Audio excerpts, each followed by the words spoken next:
지금으로부터 100년 전 1차 세계대전, 영국은 최초의 자주포라고 불리는 건캐리어 마크 1을 제작하여 전쟁에 투입했습니다. 변화하는 전장의 빠른 기동으로 장소를 바꿔가며 적재적소에 공격을 할 수 있는 자주포는 참호를 진격하는 전차와 함께 전쟁의 판도를 바꾸는데 큰 영향을 끼쳤고, 영국은 자주포의 종주국이라고 할 수 있습니다. 원조국인 만큼 영국은 자주포에 대한 기술력이 뛰어나고 그만큼 자긍심도 높은 나라인데요. 그런 영국의 차기 자주포로 한국의 K9 자주포가 선정될 가능성이 높아지고 있어 전 세계가 한국의 K9의 성능에 주목하고 있습니다.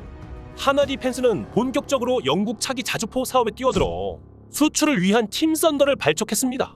이곳은 영국 런던 템스강을 따라 보이는 세계에서 가장 유명한 종인 빅벤이 있는 엘리자베스 타워 옆으로 웨스트민스터 국회의사당이 보입니다. 미국 국회의사당과 함께 세계에서 가장 유명한 국회의사당인 이곳에서 하나 디펜스는 한국의 명품 자주포인 K9의 명성을 다시 알리며 홍보하기 위한 인더스트리 데이 행사를 열었습니다.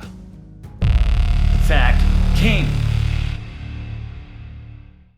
영국 국회에 K9을 판매하기 위해 지난해 말 결성된 팀 썬더의 대표들이 모였습니다. 이번 국회에서 주최된 인더스트리 데이 행사에서 팀 썬더는 각 협력회사들의 대표들과 잭로 프레스티 영국 하원 의원, 김건주 한국 대사 등이 참석했는데요. 작년에 발족된 팀 썬더에는 레오나르도 영국 법인과 피어슨 엔지니어링, 호스트만 디펜스 시스템, 캐나다의 수시 디펜스 등이 포함되어 있습니다. 자주포를 판매하기 위한 각 협력사들이 본격적으로 모여드는 가운데 최근 세계 최대 방산 기업인 록히드 마틴의 영국 법인도 팀 썬더에 공식 합류하면서 K9 자주포의 영국 수출을 위한 드림팀이 완전히 구성되었습니다. 특히 록히드 마틴의 경우는 F-35와 제블린 등 다양한 유명한 무기들을 제조 및 판매하는 세계 1위 방산업체로 한국의 기업들과도 많은 협업을 진행하고 있습니다. 록히드 마틴의 강점은 무기도 잘 만드는 회사이지만 무엇보다도 해외에 대한 영업력입니다. 전 세계를 무대로 방산 무기를 판매하는 회사이기 때문에 그 영업력과 인맥 등은 선진국 무기 시장에 처음 진입하는 한국에게는 큰 협력을 얻을 수 있는 파트너로 손색이 없습니다.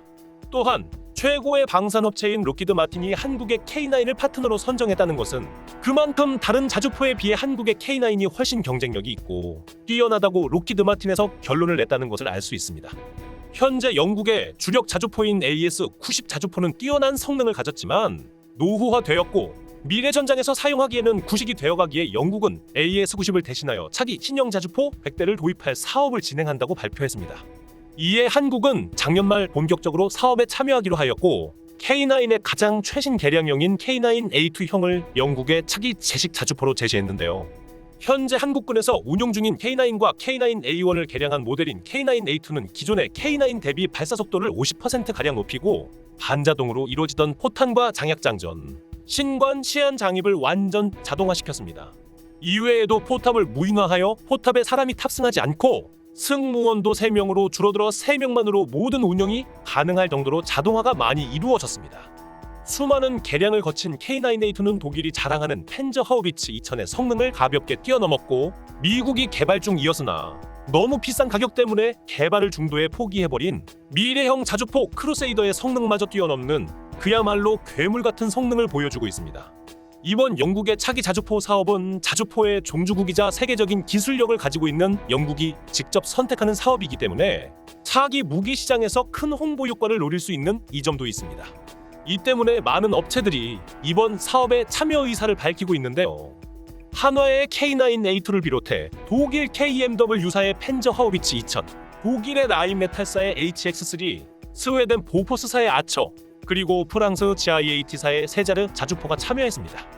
참여한 자주포들은 모두 준수한 기종이지만 가격이나 성능 면에서 K9의 상대가 되지 못한다는 평가가 나오고 있습니다. 과거 K9보다 우수하다고 평가받고 있던 KMW사의 펜저 하우비츠 2000도 지금에 와서는 K9A2에 비해 성능이 뒤처진다고 평가되고 있습니다. 처음 펜저 하우비츠 2000이 나왔을 당시만 해도 K9보다 한 수이라는 평가가 나올 정도였지만 너무 비싼 가격으로 제조국인 독일조차 대량으로 도입하지 못했고 수출도 20년간 189대를 판매한 게 전부입니다. 그에 비해 K9은 대량 운용을 위해 성능과 가격을 어느 정도 타협했으며 한국군이 1300대나 구매를 하였고 규모의 경제를 실현하여 도입가가 점점 저렴해지게 되었습니다. 수량이 많아졌기에 대당 개량비도 저렴해진 K9은 꾸준한 업그레이드가 가능했지만 펜저 하우비츠 2000은 너무 비싼 가격 때문에 업그레이드는커녕 당장 비싼 부품값 때문에 올라간 유지비를 감당하지 못해 가동률조차 떨어진 형편입니다. 이제 와서는 K9이 성능까지 업그레이드되어 가격과 성능 모든 경쟁력에서 K9의 상대가 되지 못하는 상태입니다. K9은 이미 우수한 성능으로 많은 나라에서 구매하고 있습니다. 당장 K9은 터키가 K9의 기술을 구매하여 포르투나라는 이름으로 대량 생산을 하고 있고, 폴란드는 K9의 차체를 라이센스 생산하여 영국산 포탑을 얹은 크라프 자주포를 대량 도입하고 있습니다. 핀란드와 에스토니아는 한국이 사용하던 중고 K9도 성능이 괜찮다며 한국군이 운용하던 장비를 그대로 구매해서 들여왔고, 노르웨이는 한국의 신규생 상품인 K9 자주포와 K10 탄약 보급차를 패키지로 구매하기도 했습니다.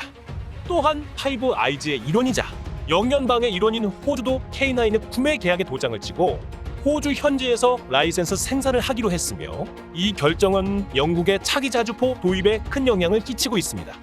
인도와 이집트도 대량 구매를 했으며, 인도의 경우는 이미 100대나 구매를 했으나 K9의 성능에 너무 만족하여 200대를 추가 구매하겠다는 의지를 보이기도 했습니다. 영국의 자주포로 재식 채용이 된다면 다음에는 미국도 K9을 차세대 무기로 구매할 가능성이 있습니다.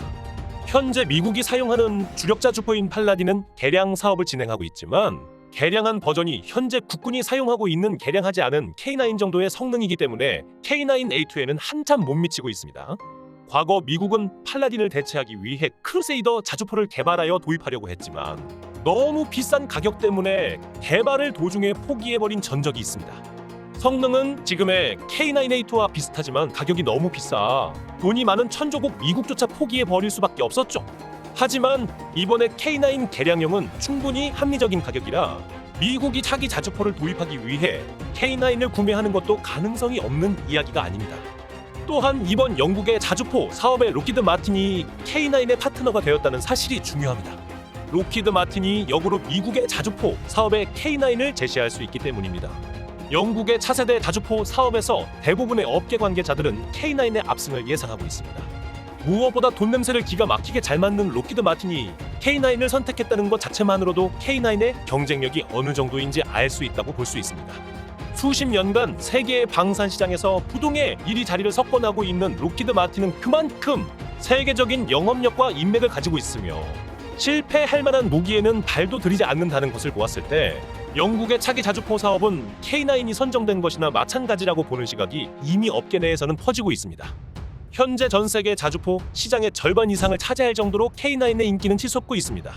여기서 또다시 개량된 K9A2는 차기 우리군의 K9에도 적용되어 모든 K9이 점진적으로 K9A2로 개량될 예정입니다. 한국군이 보유하고 있는 K9은 대략 1300문가량인데요. 앞으로 한국군은 미국도 포기했던 세계 최고 성능의 자주포 1300문을 보유하게 되는 것입니다. 더 놀라운 사실은 K9의 진화는 여기서 끝난 것이 아니라는 것이죠. K9A2를 또 한 번 개량한 K9A3 모델을 연구 중이라는 소식도 나오고 있습니다. K9A3는 아직 개발 중이기 때문에 많은 정보가 노출이 되지는 않았지만 일부 노출된 내용을 확인해 보자면 완전 무인화 운용이 가능하게 되어 사람이 탑승하지 않고도 원격으로 지휘를 내려 통제가 가능하며 무려 100km의 사거리를 지닌 활공탄을 사용할 수 있는 것으로 전해지고 있습니다. 100km의 사거리는 단거리 탄도미사일 수준의 사거리로 탄도미사일을 포탄처럼 마구 쏴댈 수 있다고 볼 수 있습니다. 상대적으로 저렴한 포탄으로 수백억짜리 미사일과 동등한 효과를 볼 수 있기 때문에 우리군의 화력은 한층 진보할 예정입니다. K9A3는 미래의 수백 킬로미터의 사정거리를 장착한 레일건이 세상에 나오기 전까지 적어도 앞으로 수십 년 이상은 지구상 최강의 자주포로 남아있을 것으로 예상되고 있습니다. 시청해 주셔서 감사합니다.